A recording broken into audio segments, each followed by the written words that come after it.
He's Chase Sr. I'm Harrison Graham. Any given Thursday, roll it along with you. Check us out every Thursday, 5 o'clock Eastern, 4 o'clock Central on our main Chat Sports channel.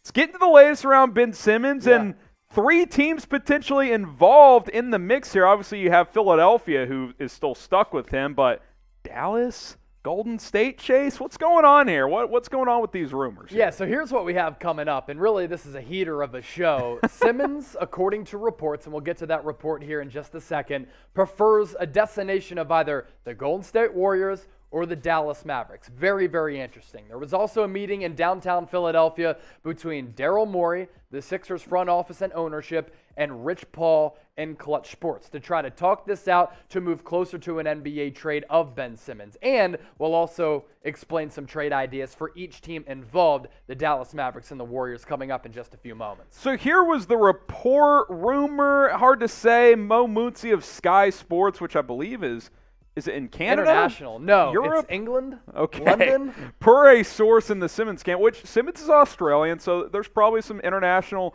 reporters that have some access. His preferred team in the West is Dallas and Golden State. He realizes Golden State is highly unlikely and thinks Philly's asking price is too steep. Fears the 76ers may not trade him at all, which obviously up to this point has been true. You know it's international when it's realizes with an S, not a Z. Yes, that's a good call. That's the indication. That's a good call, yeah. yes. Here's Woj as well, because the 76ers and Simmons reps, led by Rich Paul, met recently. Meeting in downtown Philadelphia was described as amicable and professional, but Morey reiterated the franchise's stance that it won't make a Simmons trade unless it believes the return gives it a chance to compete for a championship, sources said. Paul told the Sixers that Simmons' mental health hurdles continue to preclude him from a return to play with the team, and the desire for a trade out of Philadelphia remains in place. So you've got a lot going on here, Chase. You've got the stalemate between Ben Simmons and the Sixers, and now you've got rumors really from all kinds of websites and sources, and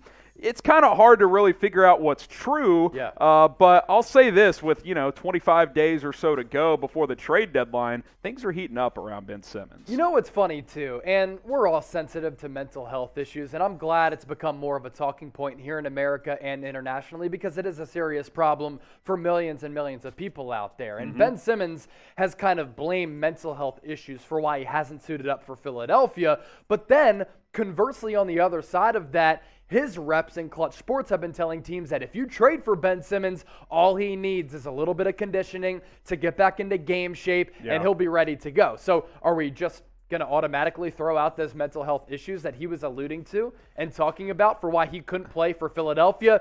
Here's the borderline truth, and if nobody wants to keep it a buck, I will. He's not dealing with any mental health issues. Ben Simmons is a little bit soft mentally. He is done with Philadelphia, and that's fine. It's become a contentious relationship over time, but he's never taken accountability for all of his flaws, all of his weaknesses. And finally, it all came to a boiling point in the playoffs last year, and everybody became tired of it. Part of that frustration from the Philadelphia fan base is that they see Ben Simmons having so much potential. He has greatness within him. He's an excellent defender. In my argument, the best in the league. But he's never worked on his offensive game. And he doesn't want to. He's never shown a willingness to do that, and now he's blaming everybody else for his problems? Let me add this as well, the mental health issue thing, because I tend to agree with you. It just doesn't add up. And here's the thing that frustrates me about these type of issues is if you use mental health as an excuse, you're almost worse than the people who don't even think mental health is real. Yeah. You know what I mean? Yeah. Like, we're finally getting to a place where we're addressing this as a real problem. Exactly. But then you have people who just use it as a crutch when it's not actually true within Especially that person, and that's problematic. It's in the fine tuning and fine writing of contractual stuff in his contract and with the NBA Players Association. So it's smart for Simmons and Rich Paul on their side just to kind of use shady, it, man. But it's kind of shady at the same time. So what's the best fit? Just staying in Philadelphia. I think if he could get over all this stuff, it could still be a good fit. Type PHI. Golden State, I think he'd fit in well there, to be honest. I just don't know how they pull that trade off. We'll have a trade idea coming up. Type DAL for the Dallas Mavericks. Get your votes in. Which team makes the most sense for Ben Simmons? So, obviously, look, you and I have bashed this guy for a long time now, but there are a lot of pros to Ben Simmons' game. Yes. No, there are. And look, everybody wants to damage his trade value, and of course, it's not what it was even this point last year when he almost got traded for James Harden. You're not going to get close to getting a player like that in return. But we're talking about a special player who has pedigree, number one in the NBA draft back in 2016, first-team All-Defender. I thought he should have won Defensive Player of the Year last year. Phenomenal athlete at 6'11", 240 pounds, and with that size, has special Magic Johnson-like court vision. Again, because of his size, I'm not comparing the players. He creates shots for his teammates, so while he doesn't shoot himself, he creates opportunities for others. He excels in the open floor. But on the other side of this as well,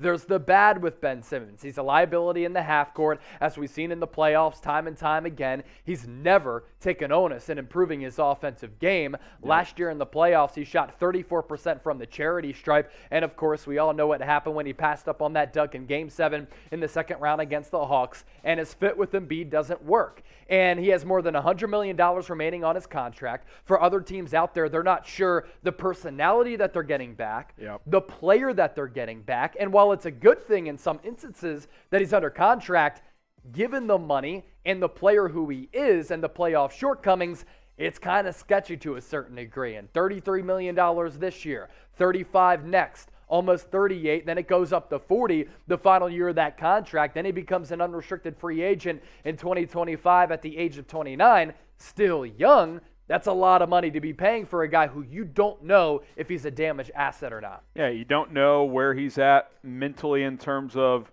confidence, if you will, like separate from mental health stuff. Like, does he believe in his own game at this point? Is he a guy that can gel with other superstar talents? Obviously, him and Joel Embiid at this point, that relationship is lost. Is he going to work on his offensive game at some point? Because I don't know if I want that contract, even if he locks back in, if he can't be a threat to shoot from the outside. And that's what makes all this so tricky, both for the 76ers and for Simmons himself, as he looks, wants a new home at this point. Yeah, and look, I don't know what Daryl Morey is going to do. I really don't know what he's going to do. I mean, if his price tag is going to remain so high going into the NBA trade deadline, how is Simmons' value going to increase after the year? I don't see how it can if he doesn't play basketball and display any type of improvement on the offensive end of the floor. So here's what we're going to do. Before we get to a trade idea, both from Golden State and Dallas, subscribe to our channels depending on what team you are a fan of. Main Chat Sports channel if you just love the NBA, the NFL. The link's down below, youtube.com/chatsportstv. Closing in on 300,000 subscribers. Shout out to Laker Nation. We crossed 40,000 subs recently. Let's keep that train moving, youtube.com/LakersTV. Golden State Warriors today has been humming for months now, crossed 25K. Let's keep it moving there, youtube.com/WarriorsTV. We got our Dallas Mavericks channel crossing 15,000 subs, starting to slowly ramp up our coverage over there. Again, if you're watching this on our Mavs channel, hit that sub button. And then some of our smaller channels, especially Knicks and Sixers, have been growing pretty quickly. Celtics, though, all closing in on 8,000 subs, youtube.com/CelticsTV. Knicks channel, Knicks Now, closing in on 4,000. youtube.com/KnicksTV, and then 76ers now, almost at 3,500 subs. Chase and I, especially Chase, been grinding on our NBA channels. Support the company as a whole, Chat Sports. Subscribe across the board, and whatever fan you are or whatever team you are a fan of, go check us out. Use it as competition, too. Yeah, if you're a Knicks fan or a Sixers fan or a Celtics fan, you're going back and forth. Lakers and Warriors is a great rivalry as well. Yeah, keep it moving. Gotta love it. All right, let's get into these trade ideas. So we'll get to Dallas in a minute. Golden State first. So Ben Simmons to the Warriors for Andrew Wiggins, Jonathan Kuminga, and Moses Moody. Chase? Now, the NFL is different than the NBA. In the NFL, you don't have to match salaries. You just have to have room in your salary cap in order to absorb a contract. The NBA is totally different. You have to match the money. So we put all of these trades into the trade machine, and financially they work. Now, for the Golden State Warriors, I wouldn't do this deal. I'd keep this roster intact. They're the best team in the NBA, in my opinion.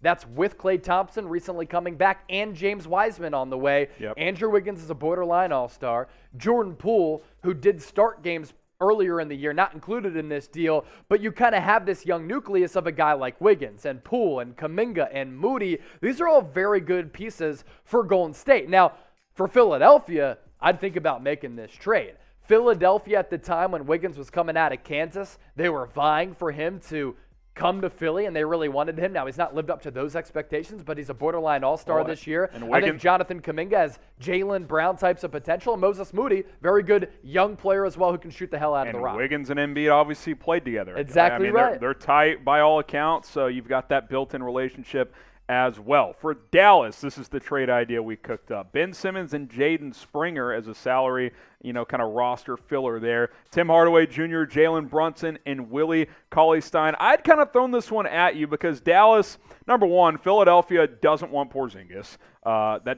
Him next to Embiid makes no sense. But Jalen Brunson, Northeast guy, Pennsylvania guy. I think he would be beloved in Philadelphia. You're talking about a guy who has gotten better and better every year. Now you'd have to pay him. He's going to be a free agent, so you got to be prepared to sign him if you make this trade. Tim Hardaway, not playing as well this year, but he's a guy that can go for 30 on any given night. He's going to average 15 to 20 points, and then Cauley-Stein kind of just a salary throw-in. He's actually been out for a while with personal reasons. This is an interesting one. You're not getting that star if you're Philadelphia, but you're getting two legitimate starting caliber players. Yeah, and Tim Hardaway Jr. is a really good shooter. You get to bring Jalen Brunson back to the Philadelphia area where he starred, won 2 titles at Villanova under Jay Wright, and won College Basketball Player of the Year. Villanova is not in Philadelphia, by the way, if you're trying to search for that argument. Yeah, I got you covered on that. But Tim Hardaway, he can be a flamethrower any given night. I mean, you know that living here in Dallas. Yep. So I think that's a decent deal for Philadelphia, but with Daryl Morey's asking price, doesn't meet his demands, that's for sure. No, he would have to lower his expectations, that's for sure. All right, so we'll end it on this. Is Ben Simmons an elite player? Type E for elite, type O for overrated. We haven't seen him play in a while, so I would probably lean overrated, but that does not mean he's not good. Get your votes in down in the comments.